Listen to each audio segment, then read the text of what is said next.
Langit Jakarta baru saja berganti warna dari jingga ke nila pekat saat Arini menyelesaikan panggilan video terakhirnya. Sebagai pemilik sejati dari R Group, sebuah konglomerat yang bergerak di bidang properti dan perhotelan, hari-harinya selalu padat. Namun, ia lebih memilih bekerja dari ruang kerjanya yang nyaman di rumah, sebuah mahakarya arsitektur modern di kawasan elit Jakarta Selatan. Rumah itu bukan sekadar bangunan, itu adalah istananya, bentengnya, warisan dari kedua orang tuanya yang ia kembangkan hingga menjadi kerajaan bisnis seperti sekarang. Malam ini, ia menantikan kepulangan Rian, suaminya. Pria yang ia cintai, pria yang ia angkat dari seorang manajer menengah menjadi Chief Executive Officer, CEO, di perusahaannya sendiri. Arini percaya pada kemampuannya, dan lebih dari itu, ia percaya pada cinta mereka. Ia pikir dengan memberikan Rian posisi tertinggi, ia memberinya kehormatan dan kepercayaan, bukti cintanya yang tak terbatas. Namun, beberapa bulan terakhir, kepercayaan itu mulai terkikis. Rian menjadi berbeda. Ia lebih sering pulang malam, lebih arogan, dan bicaranya mulai meninggi, seolah-olah R Group adalah miliknya seorang. Suara deru mobil sport Rian yang memasuki gerbang membuat Arini tersenyum tipis. Ia merapikan blus sutranya dan berjalan menuruni tangga spiral yang megah, siap menyambut suaminya dengan pelukan hangat. Namun, senyumnya membeku di bibir saat melihat Rian tidak sendirian. Di belakangnya, turun seorang wanita muda dengan pakaian yang agak terlalu ketat, diikuti oleh sepasang suami istri parubaya yang tampak norak dengan perhiasan emas mencolok. "Rian? Siapa mereka?" tanya Arini, suaranya berusaha tetap tenang meski jantungnya mulai berdebar tak karuan. Rian melangkah masuk dengan angkuh, melemparkan kunci mobilnya ke meja konsol tanpa menatap Arini. "Kenalkan, ini Sarah," ujarnya sambil menunjuk wanita muda itu. "Dan ini papa dan mamanya. Mulai hari ini, mereka akan tinggal di sini." Dunia Arini seakan berhenti berputar. Udara di paru-parunya terasa habis. "Tinggal di sini? Maksudmu apa, Rian? Ini rumah kita, bukan hotel." Wanita bernama Sarah itu tersenyum sinis, matanya memindai interior rumah dengan tatapan menilai. "Rumah Mas Rian kan rumahku juga nantinya," sahutnya dengan suara manja yang membuat perut Arini mual. "Mas Rian?" Arini menatap Rian, meminta penjelasan. Matanya mulai panas. Rian akhirnya menatapnya, tetapi tatapannya dingin dan menusuk. "Arini, jangan kekanak-kanakan. Sarah adalah calon istri keduaku. Keluarganya sedang ada masalah keuangan, jadi untuk sementara mereka akan tinggal bersama kita. Sebagai istri yang baik, kamu seharusnya mengerti." Calon istri kedua. Kata-kata itu seperti belati yang menghunjam jantung Arini berkali-kali. Napasnya tercekat. Jadi, rumor yang selama ini ia tepis, bisik-bisik dari para direksi yang ia anggap sebagai fitnah, semuanya benar. Pria yang ia bangun, pria yang ia berikan segalanya, telah mengkhianatinya dengan cara paling hina. "Kamu sudah gila, Rian?" desis Arini, suaranya bergetar karena amarah dan rasa sakit. "Kamu membawa perempuan ini dan keluarganya ke rumahku?" "Rumahku?" Ibu Sarah, wanita parubaya dengan riasan tebal, maju selangkah. "Loh, Mbak ini kok galak sekali? Harusnya bersyukur loh, suaminya mau tanggung jawab sama anak saya. Lagi pula, ini kan rumah Pak Rian, sebagai CEO R Group, wajar dong kalau rumahnya sebesar ini. Kami cuma numpang sebentar sampai Sarah dan Rian menikah." Arini tertawa, tawa kering dan penuh kepahitan. Mereka benar-benar tidak tahu apa-apa. Mereka melihat Rian sebagai sang raja, sang pemilik segalanya, padahal ia hanyalah seorang pegawai yang digaji. Seorang boneka yang kini merasa dirinya dalang. "Keluar," bisik Arini. "Apa katamu?" Rian mendekat, rahangnya mengeras. "Jaga bicaramu, Arini. Aku ini suamimu, kepala keluarga di sini. Aku yang memutuskan siapa yang boleh tinggal di rumah ini." "Rumah ini?" Arini mengangkat dagunya, air mata yang tadi mengancam kini mengering, digantikan oleh api kemarahan yang membara. "Kamu yakin ini rumahmu, Rian? Coba kamu cek lagi sertifikatnya atas nama siapa. Coba kamu ingat lagi, mobil yang kamu pakai itu dibeli atas nama perusahaan siapa. Dan perusahaan yang kamu pimpin dengan begitu angkuh itu, kamu tahu siapa pemilik saham mayoritasnya. Rian terdiam sejenak, ekspresinya berubah. Tapi arogansi yang sudah mendarah daging membuatnya cepat kembali menguasai diri. Jangan mengada-ada. Kita membangun semua ini bersama. Tidak, Rian. Aku yang membangunnya. Orang tuaku yang memulainya. Aku hanya membuat kesalahan dengan memberimu kekuasaan terlalu besar, sampai kamu lupa di mana posisimu sebenarnya, balas Arini, setiap katanya tajam dan dingin. Ia menatap Sarah dan keluarganya dengan tatapan menghina. Mereka tampak bingung, namun keserakahan di mata mereka tidak bisa disembunyikan. Mereka melihat rumah ini, kemewahan ini, dan berpikir telah mendapatkan lotre. Mereka tidak tahu bahwa tiket lotre yang mereka pegang palsu. Saya beri kalian waktu 5 menit untuk membawa barang-barang kalian dan pergi dari properti saya, kata Arini dengan suara yang tak terbantahkan. Jika tidak, saya akan memanggil keamanan untuk mengusir kalian secara paksa. Sarah memekik kaget. Mas Rian, kok jadi begini? Katanya kamu yang punya segalanya. Rian mencengkeram lengan Arini dengan kasar. Cukup sandiwaranya, Arini. Jangan membuatku malu di depan calon mertuaku. Arini menyentak lengannya hingga terlepas. Rasa sakit di hatinya kini telah berubah menjadi kekuatan yang dingin. Malu? Kamu yang seharusnya malu, Rian. Kamu membawa sampah ke dalam istana. Kamu mengkhianati wanita yang memberimu segalanya. Kamu pikir jabatan CEO itu membuatmu menjadi raja?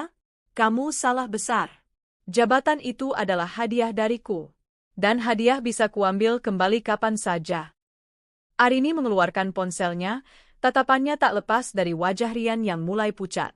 Dengan satu panggilan cepat, ia menghubungi kepala keamanan kompleks. Pak Joko, tolong siapkan 4 orang petugas ke rumah saya sekarang. Ada penyusup yang harus diusir. Wajah keluarga Sarah berubah menjadi panik. Mereka saling berpandangan. Rian menatap Arini dengan tidak percaya, matanya memancarkan amarah sekaligus ketakutan yang baru pertama kali Arini lihat. Kamu tidak akan berani, desis Rian. Coba saja aku, jawab Arini. Hitungan mundurmu dimulai dari sekarang. Selamat datang di dunia nyata, Rian. Dunia di mana kamu bukan siapa-siapa tanpa aku. Pintu depan masih terbuka, angin malam yang dingin masuk, membawa hawa ketegangan yang mencekik. Di ruang tamunya yang megah, Arini berdiri tegak, siap meruntuhkan dunia palsu yang dibangun suaminya di atas kebaikannya. Malam ini, perang baru saja dimulai. Setelah deru mobil keamanan menjauh dan gerbang besi yang menjulang tinggi itu tertutup rapat, keheningan yang tiba-tiba menyergap terasa lebih memekakkan daripada teriakan dan makian beberapa saat lalu. Arini masih berdiri di ambang pintu, punggungnya lurus dan kaku. Namun, begitu suara terakhir dari kekacauan itu lenyap, kekuatan yang menopangnya seakan ikut sirna. Kakinya terasa seperti jeli, dan ia bersandar pada pilar marmer yang dingin untuk menahan tubuhnya agar tidak rubuh. Napasnya terengah-engah, seolah baru saja menyelesaikan lari maraton. Adegan tadi terus berputar di kepalanya, wajah angkuh Rian, senyum sinis Sarah, tatapan serakah orang tuanya, dan akhirnya, raut terkejut dan benci di wajah mereka saat diusir. Tidak ada penyesalan di hati Arini, hanya rasa sakit yang tumpul dan kelelahan yang luar biasa. Pengkhianatan itu terasa seperti racun yang menjalari setiap pembuluh darahnya, dingin dan mematikan. Ia berjalan gontai menuju sofa besar di ruang tengah, tempat di mana ia dan Rian sering menghabiskan malam sambil menonton film atau sekadar berbincang ringan. Kenangan itu kini terasa seperti duri. Ia menjatuhkan dirinya ke sofa, membiarkan keheningan rumah yang megah itu menelannya. Air mata yang tadi ia tahan dengan susah payah akhirnya luruh, bukan tangisan histeris, melainkan tangisan sunyi yang penuh kepedihan. Ia menangisi pernikahannya yang hancur, kepercayaannya yang dikhianati, dan kebodohannya karena telah menyerahkan begitu banyak kuasa pada pria yang salah. Namun, Arini tidak membiarkan dirinya tenggelam dalam kesedihan terlalu lama. Ia adalah putri dari seorang pebisnis ulung dan telah ditempa untuk menjadi seorang pejuang. Setelah beberapa menit, ia menghapus air matanya dengan kasar. Ini bukan waktunya untuk berduka. Ini adalah waktunya untuk berperang. Rian telah salah besar jika mengira ia bisa merebut apa yang menjadi miliknya. Dengan tangan yang masih sedikit gemetar, Arini meraih ponselnya. Ia menekan nomor panggilan cepat untuk seseorang yang menjadi pilar kekuatan hukum keluarganya selama puluhan tahun, Pak Gunawan. Pengacara tua itu adalah sahabat ayahnya dan orang yang paling ia percayai. Halo, Arini? Ada apa malam-malam begini? Suara berat dan tenang dari seberang menyapanya. Om Gan, maaf mengganggu. Suara Arini terdengar serak, tetapi ada nada baja di dalamnya. Badai telah dimulai. Rian membawa selingkuhannya ke rumah. Hening sejenak. Pak Gunawan menghela napas panjang. Om sudah khawatir ini akan terjadi. Apa yang kamu butuhkan dari Om, Nak? Saya mau RUPS luar biasa secepatnya, kata Arini, tanpa basa-basi. Agenda tunggal, pencopotan Rian Adhitama dari posisi CEO R Group. Saya mau dia keluar dari perusahaan saya, dari hidup saya, tanpa mendapatkan sepeser pun. Itu bisa diatur, jawab Pak Gunawan tegas. Kepemilikan saham mayoritas mutlak ada di tanganmu. Tapi bersiaplah, Arini. Rian tidak akan menyerah begitu saja. Dia pasti akan melawan. Ini akan menjadi pertarungan yang kotor. Saya tahu, Om, balas Arini, matanya menatap tajam keluar jendela, ke arah gelapnya malam. Dan saya sudah siap. Arini tidak tidur sama sekali malam itu. Pikirannya terlalu sibuk menyusun strategi, mengantisipasi setiap kemungkinan langkah yang akan diambil Rian. Saat fajar pertama menyingsing, mewarnai langit Jakarta dengan semburat oranye, ia sudah bangkit dari tempat tidur. Rumah yang megah itu terasa dingin dan kosong, setiap sudutnya mengingatkannya pada pengkhianatan yang baru saja terjadi. Namun, ia tidak membiarkan kesedihan menguasainya. Hari ini adalah hari pertempuran. Ia memilih pakaiannya dengan saksama, sebuah setelan blazer berwarna merah marun yang tajam, dipadukan dengan kemeja sutra hitam. Pakaian itu bukan sekadar busana, melainkan baju zirahnya. Riasannya dibuat tegas, menonjolkan sorot matanya yang dingin dan penuh tekad. Saat ia menatap pantulan dirinya di cermin, ia tidak lagi melihat Arini sang istri yang lembut, melainkan Arini sang pemilik, sang ratu yang siap merebut kembali kerajaannya. Perjalanan menuju kantor pusat R Group terasa berbeda. Biasanya, ia akan merasa bangga melihat menara kaca yang menjulang tinggi dengan logo R di puncaknya. Hari ini, gedung itu terasa seperti medan perang yang menantinya.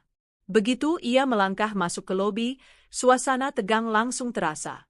Karyawan yang biasanya menyapanya dengan ramah kini menunduk, berbisik-bisik, dan menghindari tatapannya. Kabar tentang drama di rumahnya semalam sepertinya telah menyebar lebih cepat dari api. Ia bisa melihat dengan jelas siapa saja yang berada di pihak Rian. Tanpa memedulikan mereka, Arini berjalan tegak menuju lift pribadi yang langsung membawanya ke lantai teratas, tempat kantornya berada, bukan sebagai CEO, tetapi sebagai pemilik.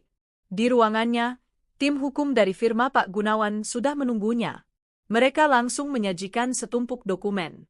Panggilan untuk RUPS luar biasa sudah siap, Bu Arini, kata seorang pengacara muda. Sesuai anggaran dasar perusahaan, dengan kepemilikan saham ibu sebesar 85%, panggilan ini sah dan harus dilaksanakan paling lambat dalam 2 minggu. Arini mengangguk, hatinya sedikit lega. Bagus, saya mau surat ini disampaikan langsung ke Rian hari ini juga. Saya sendiri yang akan memberikannya. Pak Gunawan, yang hadir melalui panggilan video, menasihati, hati-hati, Arini. Dia akan mencoba memanipulasimu. Tetaplah tenang dan fokus pada tujuanmu. Saya mengerti, Om, jawab Arini. Dengan surat pemanggilan RUPS di tangannya, Arini bangkit. Ia berjalan keluar dari kantornya, menyusuri koridor yang menghubungkan ruangannya dengan kantor CEO. Setiap langkahnya terasa berat namun mantap. Inilah saatnya. Konfrontasi pertama di medan perang korporat akan segera dimulai. Pintu mahoni kantor CEO terbuka tanpa ketukan. Rian, yang sedang berbicara di telepon dengan nada arogan, terkejut melihat Arini masuk. Wajahnya langsung mengeras.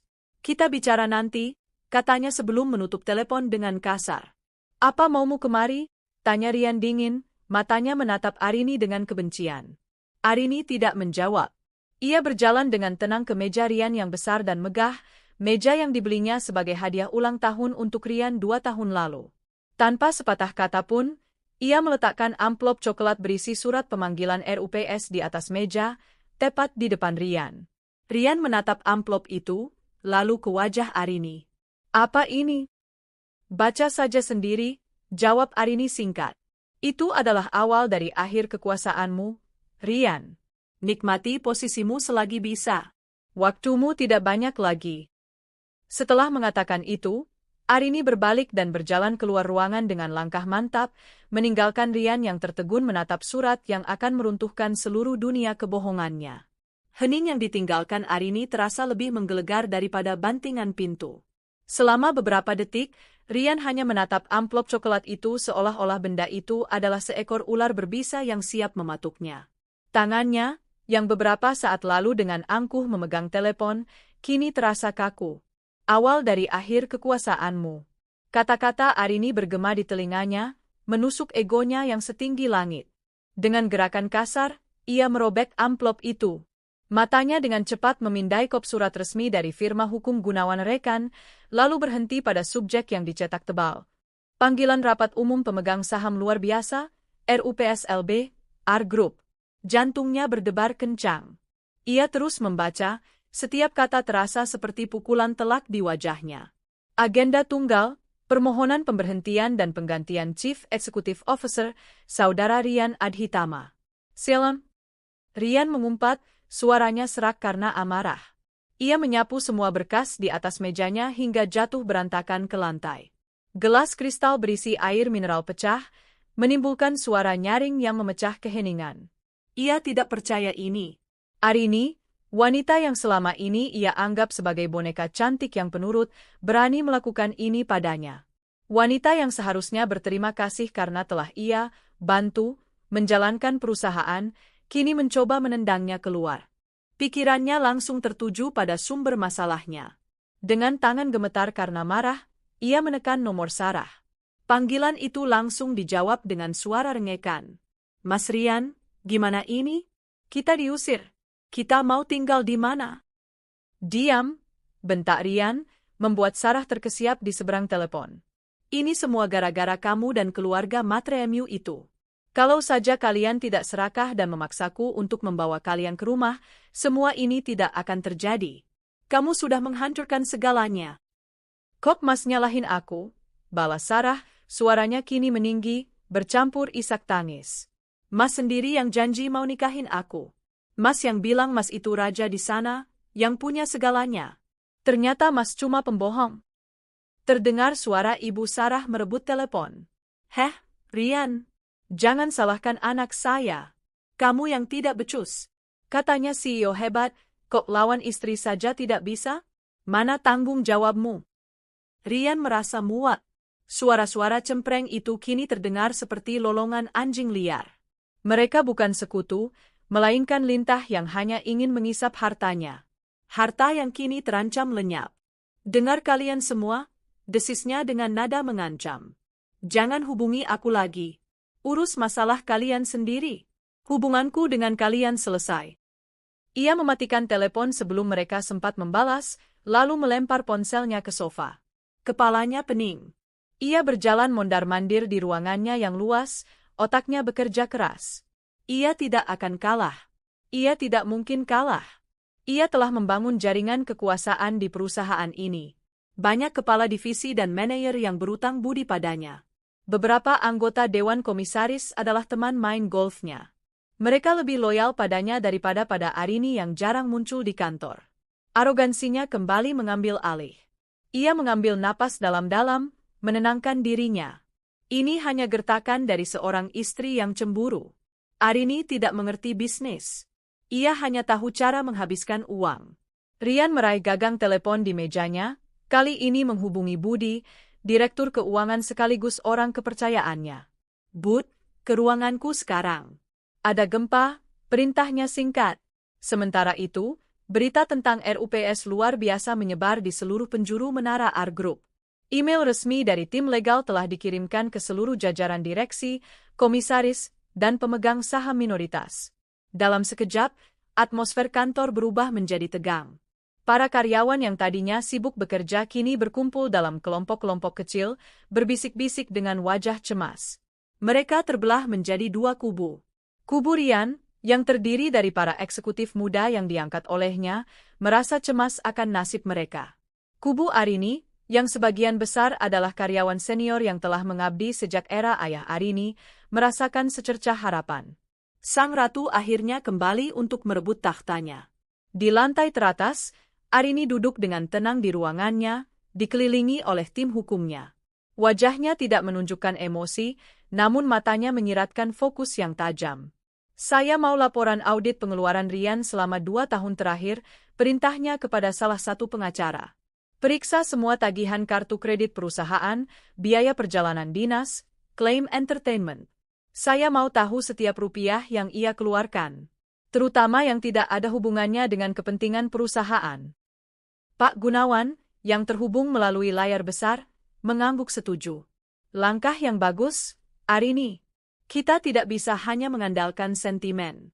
Untuk meyakinkan Dewan dan pemegang saham lain, kita butuh bukti konkret bahwa dia telah menyalahgunakan wewenangnya dan merugikan perusahaan. Kita serang dia bukan sebagai suami yang berkhianat, tapi sebagai CEO yang tidak kompeten dan korup. Tiba-tiba, pintu ruangan Arini diketuk dengan keras. Sekretarisnya masuk dengan wajah pucat. Maaf, Bu. Pak Budi, Direktur Keuangan, memaksa ingin bertemu.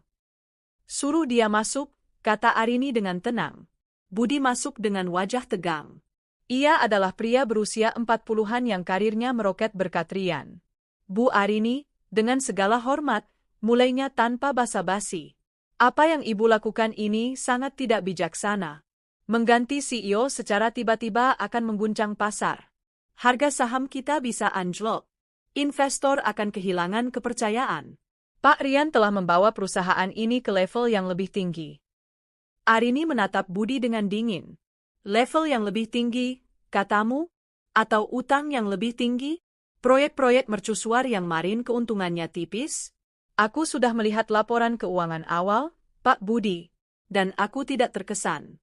Kepercayaan investor dibangun di atas fondasi integritas dan transparansi, dua hal yang sudah dilupakan oleh CEO kita. Ia berhenti sejenak, membiarkan kata-katanya meresap. Saya hargai loyalitas Anda pada Rian. Tapi saya sarankan Anda mulai berpikir untuk loyal pada perusahaan ini. Pada pemilik sah perusahaan ini. RUPSLB akan tetap berjalan. Pastikan Anda menyiapkan semua data yang saya minta. Jika tidak, Arini mencondongkan tubuhnya sedikit, suaranya merendah menjadi bisikan yang tajam, posisi Anda mungkin akan menjadi agenda di rapat selanjutnya. Budi menelan ludah. Ancaman itu begitu jelas. Ia mengangguk kaku, lalu berbalik dan keluar dari ruangan tanpa berkata apa-apa lagi. Arini bersandar di kursinya. Pertarungan pertama telah dimenangkan. Ia tahu jalan di depannya akan terjal. Rian akan melawan dengan segala cara. Tapi hari ini, di menara kaca miliknya, semua orang tahu bahwa gempa telah terjadi, dan pusat gempanya adalah sang ratu yang telah lama tertidur.